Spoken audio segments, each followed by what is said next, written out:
మీరు బాగున్నారంటే అందరూ ఉంటారు. మీ దగ్గర అన్ని ఉన్నాయంటే అందరూ ఉంటారు. సో మీ దగ్గర ఏమీ లేదని చెప్పండి, ఎవరు? మీ దగ్గర ₹1,00,00,000 ఉన్నారంటే ఎక్కడెక్కడ చుట్టాలో పుట్టుకొస్తారు. అదే మీరు అప్పుల్లో ఉండి బాధల్లో ఉన్నామని చెప్పండి, సో ఈ దారిలో అక్కడ చూసారంటే రెండో దారి చూస్తారు. ఎందుకంటే ఎదురొస్తే డబ్బులు అడుగుతారు.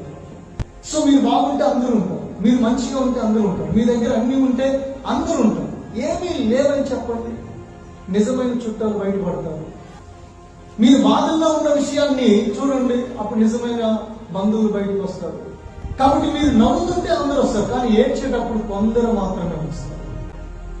కొంతమంది మీరు ఏడుస్తుంటే ఎందుకు ఏడుస్తున్నారో తెలుసుకోవడానికి వస్తారు. కొంతమంది మీరు ఏడుస్తుంటే పైచాచిక ఆనందాన్ని పొందడానికి చూడడానికి వస్తారు. పైకి కన్నీరు తుడుస్తారు కానీ లోపల ఇంకా ఏడిస్తే బాగుంది, ఇంకా ఏడవాలి అంటే. సో యేసు ప్రభు వారు ఆయన బాగున్నప్పుడు, ఆయన పంచి పెడుతున్నప్పుడు, ఆయన స్వస్థపరుస్తున్నప్పుడు, ఆయన అన్ని అద్భుతాలు చేస్తున్నప్పుడు వేల మంది ప్రజలు, ఎంతమంది ఉన్నారు ఆయన రొట్టెలు పంచేటప్పుడు? 2 చేపలు 5 రొట్టెలు ఆయన పంచాడు కదా, పురుషులు మాత్రమే 5,000 మంది.